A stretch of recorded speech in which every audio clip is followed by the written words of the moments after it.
Deforestation means cutting down trees in large numbers. It is a serious problem for our environment. People cut trees to build houses, make furniture, and use land for farming. But when trees are destroyed, the balance of nature is lost. Trees give us oxygen and take in carbon dioxide. They also make the air cool and clean.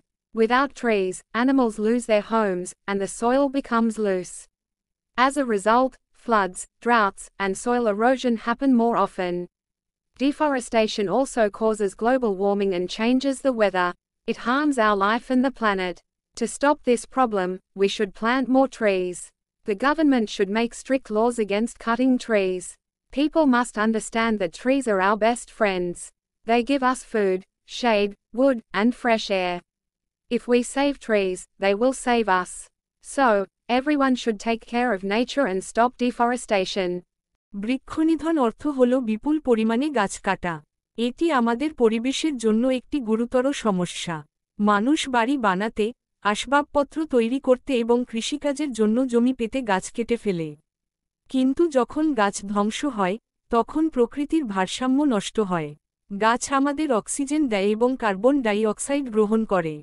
এটি বাতাস ঠান্ডা ও বিশুদ্ধ রাখে। গাছ না থাকলে প্রাণীরা তাদের আশ্রয় হারায় এবং মাটি আলগা হয়ে যায়। ফলে বন্যা, খরা ও ভূমিক্ষয়ের মতো সমস্যা দেখা দেয়। বৃক্ষনিধন বৈশ্বিক উষ্ণায়ন ঘটায় এবং আবহাওয়া পরিবর্তন করে। এটি আমাদের জীবন ও পৃথিবীকে ক্ষতিগ্রস্ত করে। এই সমস্যা বন্ধ করতে হলে আমাদের বেশি করে গাছ লাগাতে হবে। সরকারকে গাছ কাটার বিরুদ্ধে কঠোর আইন করতে হবে।